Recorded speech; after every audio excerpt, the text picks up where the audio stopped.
이 밤에 저와 여러분이 디도서를 볼 텐데요. 디도서는 우리가 알고 있는 것처럼 바울의 목회 서신입니다. 특별히 바울의 영적인 아들이라고 말하는 디도에게 바울이 편지를 보내는 내용이 바로 디도서입니다. 3장밖에 되지 않습니다. 분량이 그렇게 길지 않고요.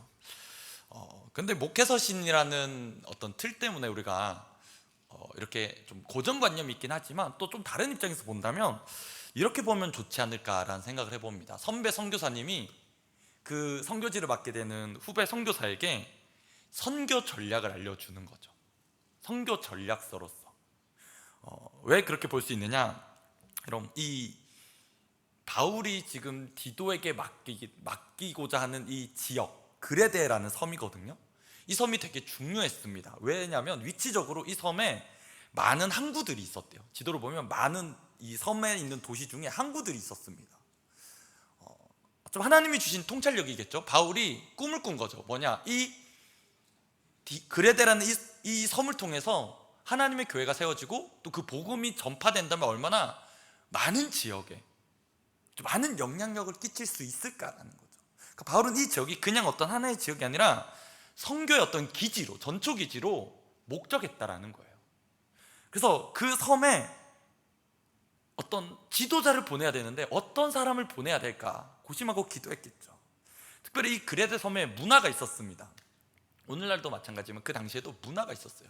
이 섬의 문화가 어떤 문화였냐면 이 지역에 사는 많은 사람들이 용병 출신이었대요. 용병. 여러분 용병이 뭔지 아십니까? 돈을 받고 전투에 나가고 혹은 싸움을 나가고 하는, 돈을 목적해서 목숨을 담보하는 직업이 용병이거든요. 당연히 물질이 제일 우선이겠죠. 그러면서도 죽음에 대한 두려움이 있었을 겁니다. 그러니까 그것을 잊기 위해서 나름의 방법을 찾는 거예요. 그 중에 어떤 방법이 있을까요? 술에 취하는 거예요. 당연하겠죠.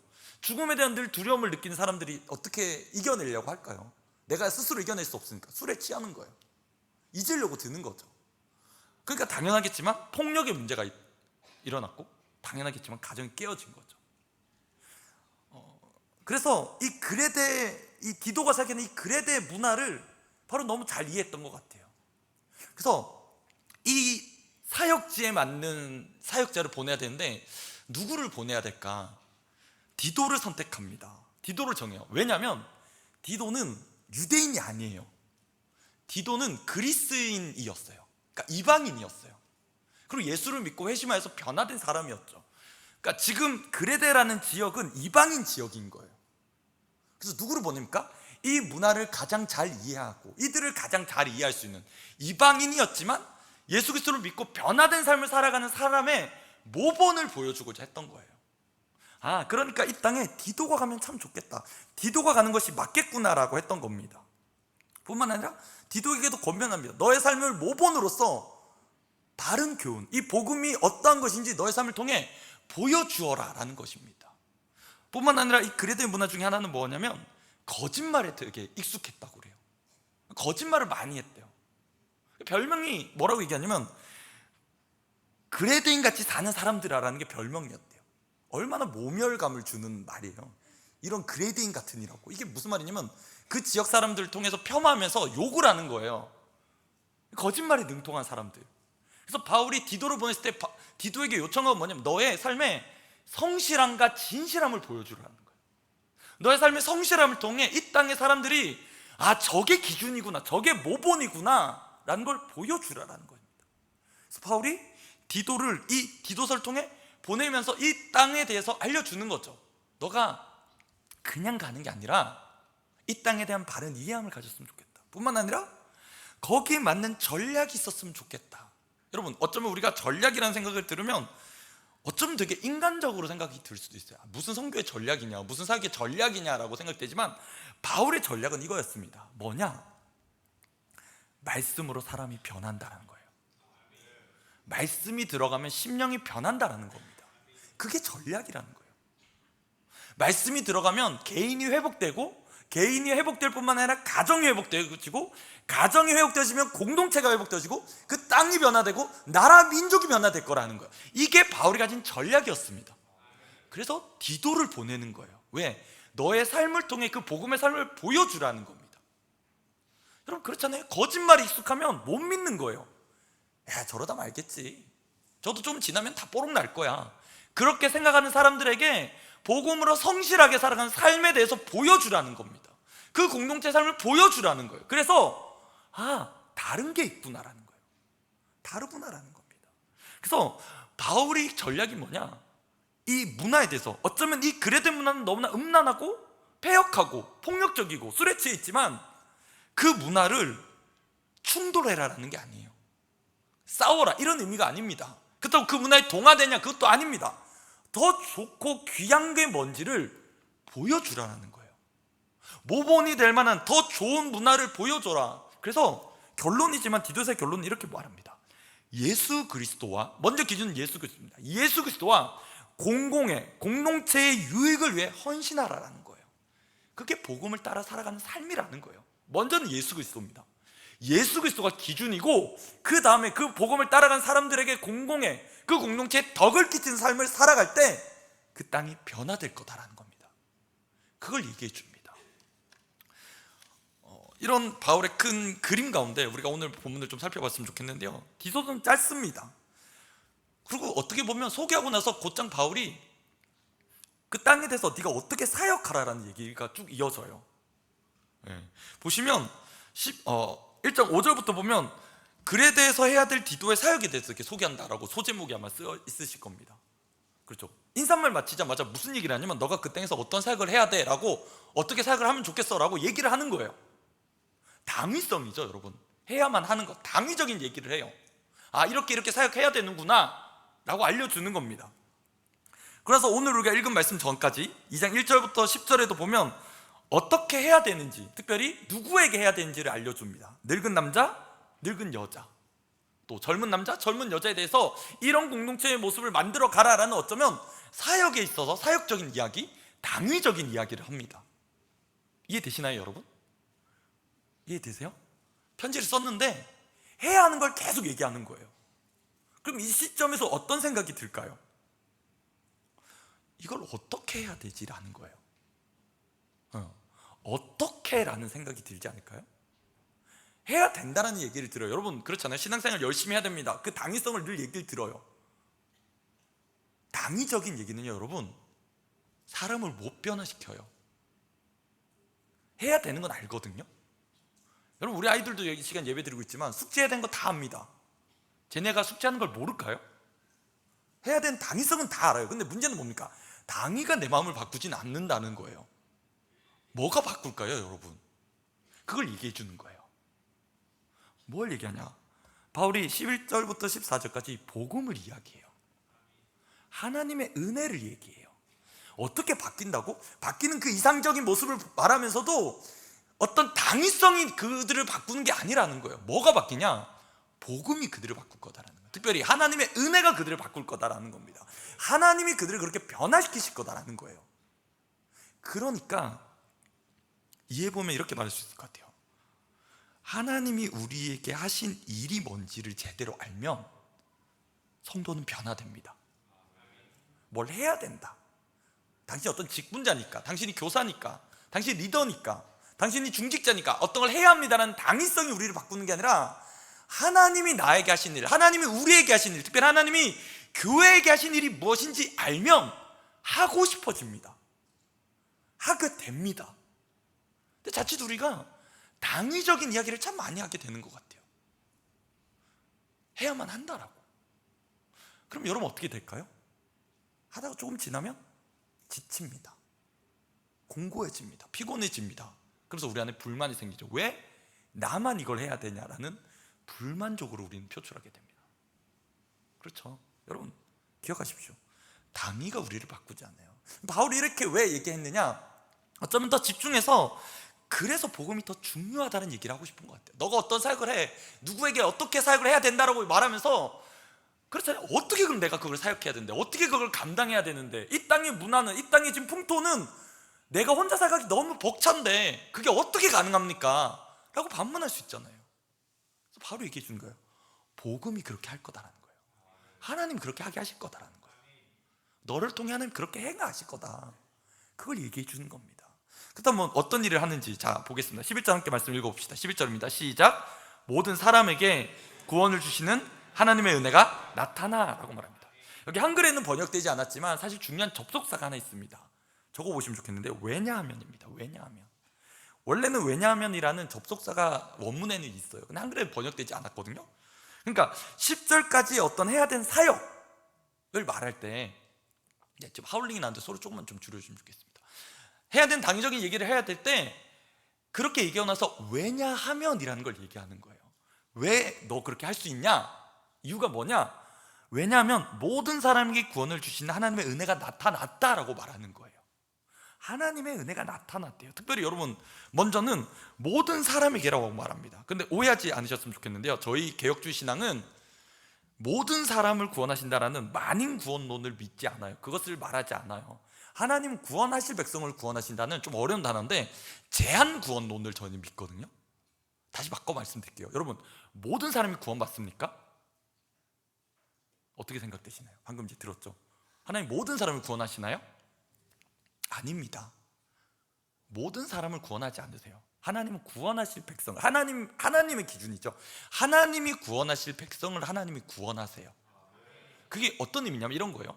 그럼 만약에 모든 백성이 구원받는다고 바라면 반대로 모든 사람이 예수를 필요로 하지 않을 수 있다는 거예요. 왜? 어차피 하나님 모든 백성 다 구원하시니까요. 그리스도의 무용론을 얘기할 수 있습니다. 예수가 필요 없다라는 거예요. 그렇게 생각하면. 왜? 어차피 모든 백성을 다 구원하실 거니까 라는 거예요. 아니요, 성경은 분명히 말합니다. 하나님은 구원하실 백성을 구원하세요. 그건 우리의 기준이 아니에요. 하나님의 기준이에요. 내가 왜 선택된지는 우리는 몰라요. 하나님의 선하시고 기뻐하시고 온전한 뜻 가운데 우리는 선택받았다라는 거예요. 그게 은혜로 구원받은 거죠. 근데 여기서 그럼 바울이 모든 사람에게 말하는 건 무슨 의미일까? 해석해보면 이런 것 같아요. 지금 앞에 얘기했어요. 늙은 남자, 늙은 여자, 또 젊은 남자, 젊은 여자를 얘기했습니다. 또 더 나가면 종과 상전의 관계까지 얘기해요. 특별히 이 시대의 종은 어떤 존재인가요? 쓰잘데기 없는 거, 사람이 아니에요. 도구예요. 도구. 그냥 필요하면 쓰는 존재, 내가 돈 주고 살 수 있는 존재. 그런데 보세요, 종과 상간의 관계를 복음 안에서, 예수 안에서 해석하면서 어떤 관계를 맺었는지 얘기해 줬다는 건 무슨 말이에요? 사람으로 여기지 않았던 종들도 뭐라고 여기는 거예요? 사람으로 여긴 거예요. 그럼 이해되세요? 사람 취급 못 받던 이들을 사람으로 여긴 거예요. 그러니까 모든 사람에게 하나님의 은혜가 나타났다는 게 무슨 말일까요? 종들에게조차 하나님의 은혜가 나타나게 되었다는 거예요. 그럼 오늘날 시대로 생각해 볼까요? 오늘날 시대에 많은 일이 쓰는 단어가 있습니다. 바로 스펙입니다. 스펙. 여러분 스펙은 무슨 뜻인지 아세요? 우리 의미도 모르고 막 쓰잖아요. 스펙. 너 스펙이 어떻게 되니?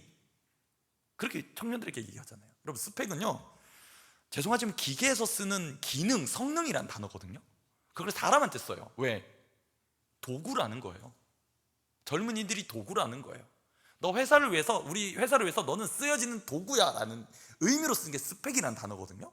사실은 쓰면 안 되는 단어죠. 왜요? 사람은 도구가 아닙니다. 믿으십니까? 서러우세요 갑자기? 사람은 도구가 아니에요. 아니잖아요. 우리 하나님 놀라운 계획과 목적이 있잖아요. 우리. 근데 시대는, 세상은 뭐라 말하는지 아세요? 너네는 거기 들어가 있는 부품 중에 하나야. 저기 나사 중에 하나야. 너는 아파도 그냥 딴 걸로 갈아치우면 돼. 이게 오늘날이 말하는, 어쩌면 스펙이라는 단어 안에 있는 의미잖아요. 어쩌면 우리 종의 입장에서 생각해 봅시다. 우리를 사람 취급 안 해주는 거예요. 근데 성경은, 복음은 뭐라 말해요? 네가 사람이다라는 거예요. 너가 하나님의 존재로 지음받은, 하나님의 형상으로 지음받은 귀한 존재다라는 거예요. 그게 우리에게 복음이 말해주는 거예요. 그래서 모든 사람에게 뭐가 나타났어요? 하나님의 은혜가 나타났대요. 여러분 은혜가 뭐예요? 우리 너무 잘 알죠. 너무 잘 아는 개념입니다. 뭡니까?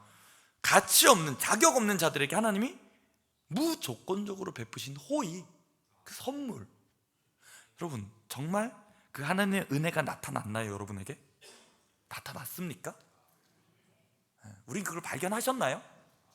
내가 시력이 좋아서 발견한 게 아니에요. 여러분이 영성이 좋아서 발견하게 된 게 아닙니다. 뭡니까?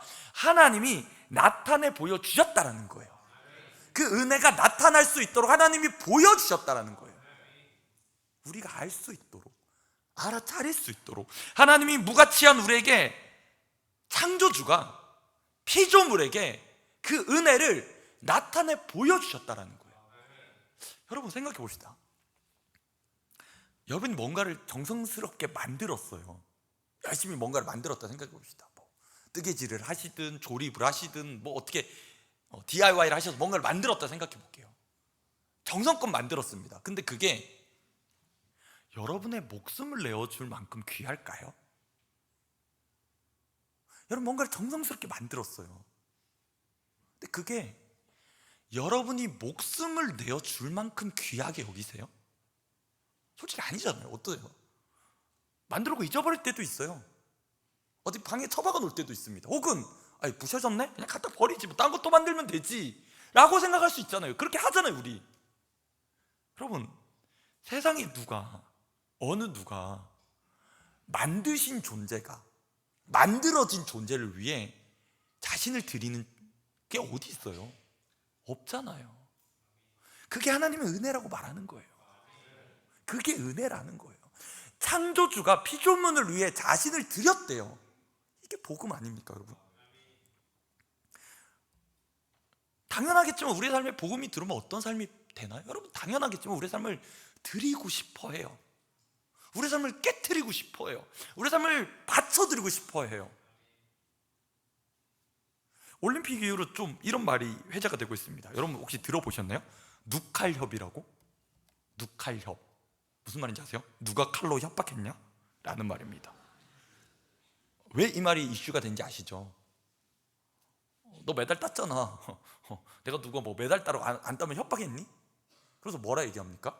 사람들이 더 이상 공의로운 일에, 정의로운 일에 자기를 드리려고 하지 않아요. 내가 뭔가 그렇게 나서면 이렇게 반문해요. 요즘에 댓글로 누가 칼로 협박했냐? 왜 네가 나댔냐? 이렇게 말합니다. 근데 궁금한 생각이 있어요. 복음이 우리 안에 다가오면, 찾아오면 복음을 경험한 저와 여러분은 반드시 복음 위에 살아간 삶을 자원하게 돼요. 왜 그럴까요? 누구도 창조주가 피조물로 깨뜨린 게 없거든요. 세상 어느 종교도. 그래서 하나님이 우리에게 찾아오셨다는 만큼 정말 듣도 보도 못한 복음은 없다라는 거예요. 자, 하나님이 그 은혜를 우리에게 나타나셨습니다. 뿐만 아니라 14절을 보면 복음을 얘기합니다. 그가 우리를 대신해서 자기를 주심은 모든 불법에서 우리를 속량하시고 우리를 깨끗하게 하사 선한 일을 열심히 하는 자기 백성이 되게 하려 하십니다. 하나님 우리 은혜를 나타내셨어요. 나타내 보여주셨습니다. 그리고 우리를 속량하시고 또 우리를 깨끗하게 하시고 열심히 하는 자기 백성이 되게 하신다고 말해요. 그것은 뭡니까? 앞뒤로 말하는 게 하나님이 어떤 일을 하셨느냐라는 거예요. 하나님이 우리를 위해 어떤 일을 하셨느냐를 얘기하고 있어요. 하나님이 우리를 위해 얼마나 놀라운 일을 하셨느냐라는 거예요. 그 안에 뭐가 있습니까? 중요한 내용이 있습니다. 12절 말씀인데 한번 읽어볼까요? 12절입니다. 함께 읽겠습니다. 시작. 우리를 양육하시되 경건하지 않은 것과 이 세상 정욕을 다 버리고 신중함과 의로움과 경건함으로 이 세상에 살고. 하나님이 우리를 양육하신대요. 여러분 믿으세요? 이 말이 참 귀해요. 왜냐하면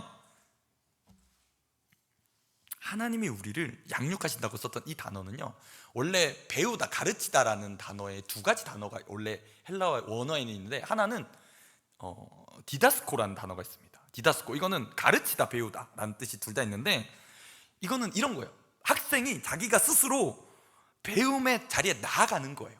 내가 배우기로 결정한 거예요. 그러니까 내가 선택한 거예요. 그거는 디다스코라는 단어를 쓴 건 내가 결정해서 배운다라는 거예요. 그러면 다른 단어, 오늘 본문에 쓰인 단어는요, 파이듀오라는 단어입니다. 이건 무슨 단어냐? 이거예요. 그럼 젖먹이 어린애, 깐난쟁이들 보시면 걔네가 뭘 알아서 배울까요? 걔네가 막 사리 분별하나요? 지금 이제 밥 먹을 시간입니다. 어머님 접 주십시오. 이러지 않잖아요. 어떻게 합니까? 어머니가, 부모님이 그 아이를 양육해요. 이 철부지를 부모님이 양육해요. 지금 성경에 쓰는 이 단어는 바로 이 단어를 쓰고 있어요. 하나님이 우리를 양육하신다는 거예요. 우리가 못 알아차려요. 우리 몰라요. 철부지예요. 그러니까 하나님이 어떻게 해서 우리를 돌보시는 거예요. 양육해 가신다는 거예요. 너무 귀하잖아요. 우리를 양육하신다. 하나님의 은혜가 나타났어. 자, 은혜가 나타났네, 끝. 이게 아니라, 자, 은혜가 나타나서 하는 게 뭐냐? 우리를 양육해 가시는 거예요. 우리를 키워 가시는 거예요. 그러면 그 양육의 목적이 뭐냐? 양육의 방향성이 뭐냐? 이겁니다. 성도, 오늘 우리 말씀의 제목이에요. 첫 번째, 버리는 거예요. 성도로서. 그럼 하나님 하신 일에 우린 가만히 있냐? 그게 아니라 성도로서 우리가 살아간 삶을 첫 번째 요구하시는 게 뭐냐? 버리는 거다라는 거예요. 그럼 뭘 버립니까? 바로 이거죠. 경건하지 않은 것과 이 세상의 정욕을 다 버리는 거예요. 첫 번째, 버리는 겁니다. 하나님이 우리를 양육해 가실 때 우리가 배우는 게 있습니다. 뭐예요? 분별력이에요. 분별력을 배워요. 말씀이 들어오면 우리 안에 분별력이 생기는 거예요. 뭡니까? 경건하지 않은 게 뭔지를 분별한다는 거예요. 이 단어가요, 영어로 해석해보면 참 on이라고 해서 부정적인 단어를 써요. on, God, 하나님이죠. 하나님 대항하는 거. 그래서 없는 거라는 명사를 붙여요. ungodliness라는 단어를 씁니다. 그러니까 하나님과 완전 대적되는 방향성을 얘기하는 거예요. 그렇게 살아가는 삶을 얘기하는 거죠. 자, 또 이 세상의 정욕을 말합니다. 이 세상의 정욕은 월들리 패션스라고 되어 있어요. 세상에 속한 세상적인 열심들을 말해요. 자, 보십시오. 하나님의 말씀이 우리 안에 들어오면 경건하지, 하나님이 기뻐하시는 것 혹은 하나님이 싫어하시는 게 뭔지 기준점이 생긴다라는 거예요. 여러분, 이제 한참 이제 그 우리 하반기 양육 과정 다 신청하시고 이렇게 결과 들으셨죠? 안 들으셨나요? 아직 안 갔나요, 목사님? 갔죠? 네, 갔어요. 들으셨을 거예요. 아마도 이 학기에도 막 치열한 공방전이 있으셨던 걸로 제가 알고 있습니다. 그럼 왜 그렇게 선택하셨나요? 여러분 혹시 막 뒤에서 등 떠미시던가요? 이렇게 누가 이렇게 나를 막 등 떠미는 걸 느끼셨나요? 너 양육반 안 하면, 성적만 안 하면 막 큰일 난다 뭐 이러면서 막 협박하시던가요? 그러지 않으셨을 겁니다. 아마 선한 마음에서 다들 지원하셨던 걸로 저는 알고 있습니다. 왜일까요? 우리 안에 하나님이 들어오면 그런 열망이 생기는 거예요. 뭐요? 하나님의 말씀을 배우고 싶은 열의가 생기는 거예요. 왜냐? 그 말씀이 우리 안에 들어오면요, 우리가 변화된다는 거예요. 어떻게? 분별력이 생긴다는 거예요. 분별력이 뭐냐? 이겁니다. 경건하지 않은 것과 이 세상의 정욕이 뭔지를 분별하는 거예요. 아, 이건 하나님 기뻐하지 않으시는 거야. 아, 이건 하나님 기뻐하시는 거야. 이거 해드리면 하나님 너무 좋아하실 것 같아. 이 분별력을 가지게 되는 겁니다. 그것을 어떻게 합니까? 다 버리라는 거예요. 그 잘못된 것을 버리라는 겁니다. 뒤돌아보지 말고 버리라는 거예요. 자, 버렸습니다. 버리고 나면 끝입니까, 여러분? 어떻게 해요? 신중함과 의로움과 경건함으로 이 세상에 살고라는 거예요. 버렸습니다. 끝입니까? 아닙니다. 채워야 돼요. 바른 것으로 채워야 돼요. 그 바른 게 뭡니까? 복음 말입니다. 신중함과 의로움과 경건함으로 이 세상에 살으라는 거예요. 여러분, 하나씩 얘기해 보겠습니다. 신중함이 뭡니까? 영어로 찾아보니까요, 좀 죄송해요. 제가 원래 영어 잘 안 쓰는데 죄송합니다. 이해하고 들어주세요. 셀프 컨트롤 이렇게 돼 있어요. 그러니까 자기가 자기를 제어하는 자제력을 얘기해요. 근데 사실 더 깊은 의미에서 생각해 보면 God 컨트롤드죠. 하나님이 통치하시는 삶, 하나님이 다스리시는 삶, 하나님의 다스림을 받는 삶을 얘기해야 돼요. 그렇죠? 여러분, 신중하다는 건 뭡니까? 하나님이 다스리시는 삶을 사는 거예요. 그게 신중한 거예요.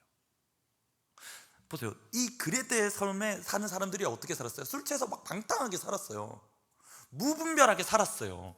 그걸 보면서 방향을 알려주는 거예요. 어떤 삶? 하나님이 다스리시는 삶.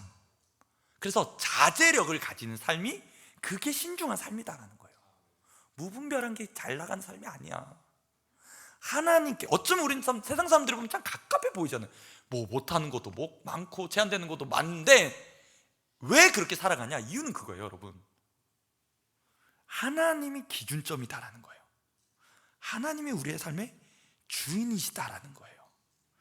어쩌면 우리 자신을 얘기하는 거죠. 우리 자신의 관계 뭡니까? 바로 신중함을 가지고 살아라는 거예요. 그럼 두 번째는 뭡니까? 의로움이에요. 의로움은 뭡니까? 올곧음이에요. 올곧음. 발음을 얘기해요. 그 누구와의 관계에서 보여지는 거예요, 여러분? 이웃과의 관계에서. 이웃과의 관계에서. 그렇죠? 그레테의 상황을 한번 생각해 보세요. 왜 디도에게 너의 삶에 의로움을 추구하며 살아라, 복음을 통해 의로움대로 살아가라라고 말합니까? 이웃과의 관계에서 그게 보여진 거야. 아, 저 사람 정말 다르구나. 상황이 어때도, 문제가 어때도 저 사람 참 올곧게 살아가는구나를 복음을 통해 보여주는 그 삶을. 아, 저 사람 안에 올곧음이 있구나라는 거예요. 아, 저게 바른 거지, 저게 맞는 거지. 상황이 어때서, 사람들이 뭐라 말해도 그게 중요한 게 아니라 하나님이 통치하시고 다스리는 삶을 살게 되니까 올곧게 살아가는 거예요. 세 번째는 뭡니까? 경건함입니다. 바로 경건함은 하나님을 닮은 삶이라는 거예요. 원뜻이 그런 거예요. 경건함 말 어렵죠, 여러분? 쉽게 생각하시면 거예요. 하나님을 닮아가는 삶을 사는 게 경건함이에요. Godly lives라고 말했습니다. 하나님을 닮아가는 삶이에요. 이건 바로 하나님과의 관계겠죠. 그러니까 나 자신, 이웃, 하나님과의 관계를 복음에서 다 설명하는 거예요. 그게 버린다라는 거예요. 그리고 살아낸다라는 거죠. 뭡니까? 내 자신이 복음 안에서, 이웃과의 관계 안에서 하나님 중심으로 살아가는 삶이 바로 우리의 살아감이다라는 거예요. 그게 우리에게 요구하는 삶입니다. 그래서 보십시오, 그 삶을 이 세상에서 살으래요. 여기 참 중요하죠. 이 세상 정욕 다 버리라며. 다 버리라며. 그래서 옛날에 우리 그런 찬양 정말 많이 했습니다. 죄 많은 이 세상은 내 집 아니네. 내 집 어디 있는 거예요? 저 천국이 있대요. 저도 어릴 때 그 찬양 정말 많이 들었습니다. 그럼 이 세상 우리 이제 어떻게 살아갈까요? 죄 많은 이 세상 내 집 아니까 난 모르겠다. 그게 아니라는 거예요, 여러분. 그게 잘못 배웠다는 거예요, 우리 세대 때. 뭡니까? 이 세상에 살으래요. 근데 뭘 버리래요? 이 세상 정욕을 버리고, 버리라는 거예요. 정욕은 뭘 채우래요? 복음으로 신중함과 의로움과 경건함을 채워서 그 가치관으로 세상을 살아가래요. 그게 성도래요. 우리끼리 모였으면 너무 좋잖아요. 성도들끼리 모였으면 너무 좋잖아요. 얘기 잘 통하고 마음 어려운 거 없고 다 이해해주고 관용해주고. 그럼 직장생활을 누가 합니까? 가정은 누가 돌보나요? 그 험하고 힘든 일은 누가 하나요 도대체? 바울이 말합니다. 이 세상에 살으래요. 이 세상에 나아가라는 말이에요. 어떤 정신으로? 신중함과 의로움과 경건함으로요. 그걸 요구하고 있습니다. 여러분, 지금까지 하나님의 은혜가 나타났어요. 과거죠. 하나님의 은혜가 나타나셨어요, 우리 가운데. 그래서 현재 우리가 계속적으로 반복해서 양육받으면서 계속 살아가고 있는 거예요. 이건 계속 반복을 얘기해요. 계속 양육받고 있는 거예요. 그래서 계속 우리는 이 땅 안에서 살아갑니다. 신중함과 의로움과 경건함을 가지고. 왜입니까? 우리 안에 미래가 있기 때문에요. 무슨 미래입니까? 13절 말씀입니다. 함께 읽겠습니다. 13절입니다. 시작. 복스러운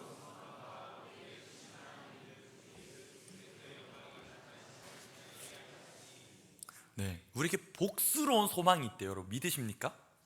복스러운 소망이 있대요. 그리고 영광이 나타날 건데 그 영광이 누구의 영광이냐? 우리의 크신 하나님 구주 예수 그리스도의 영광이 나타날 거래요. 이건 뭡니까? 바로 예수님 재림이에요. 나타날 거다. 하나님의 영광으로 다시 이 땅에 임하실 것을 우리는 소망한다. 그래서 사는 거예요, 여러분. 그 미래 때문에, 그 하나님 주신 소망이 있기 때문에 우리는 이 세상에 사는 거예요. 그렇게 살아가는 거예요. 묻습니다. 넌 왜 그렇게 사는데? 다 그냥 편하게 살려고 하고 혹은 세상의 가치관에 휩쓸려서 사는데 너는 왜 그렇게 사는데? 라고 물으면 우리가 말한 말은 뭡니까? 우리 안에 복스러운 소망이 있기 때문이다. 그게 복되다라는 거예요, 그 소망이. 여러분 어떻습니까?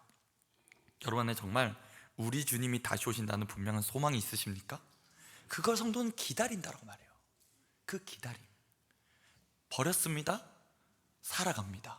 왜요? 기다림 때문에. 기다리기 때문에. 우리 주님이 분명히 복스러운 소망 가운데 크신 하나님 구주 예수 그리스도의 영광으로 나타나실 것을 우리는 믿기 때문에 기다리며 사는 겁니다. 하나님 우리를 향해 놀라운 일을 행하셨습니다. 하나님의 은혜가 나타났습니다. 그가 우리를 대신해서 자신을 주셔서 모든 불법에서 우리를 자유케 하셨습니다. 우리를 깨끗하게 하셨고 선한 일을 열심히 하는 자기 백성 되게 하셨습니다. 특별한 소유로. 출애굽기 19장 5절에 말한 것처럼 우리를 특별한 소유가 되게 하셨습니다. 그게 우리에게 알려진 복음이에요. 우리가 받은 복음이에요. 하나님이 이런 놀라운 일을 하셨다라는 거예요.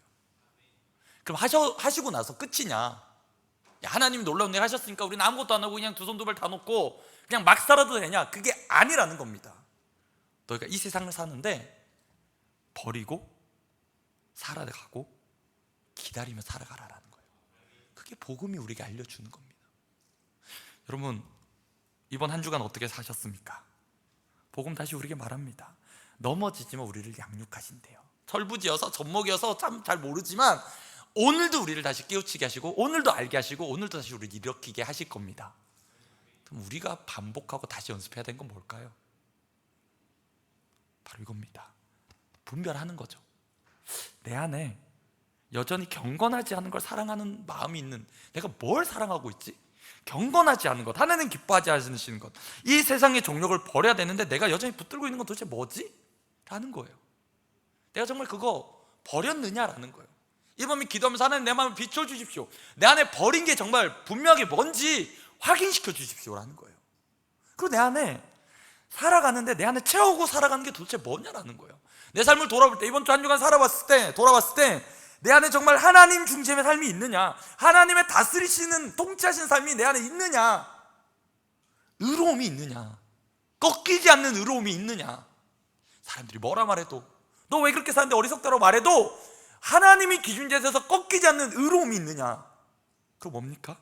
하나님 닮아가는 경건한 삶이 있느냐라는 거예요. 그게 내 안에 있어서 사라지고 있느냐, 살아가고 있느냐라는 걸 이 밤에 점검해 보자는 겁니다. 왜입니까? 우리에게 복스러운 소망의 미래가 있기 때문입니다. 우리 주님이 그 크신 영광으로 다시 오셔서 선악간에 우리는 주님 앞에 서게 될 것입니다. 부끄럽지만 예수를 믿는 우리는 하나님 앞에 서게 될 것입니다. 주님 앞에 서게 될 것입니다.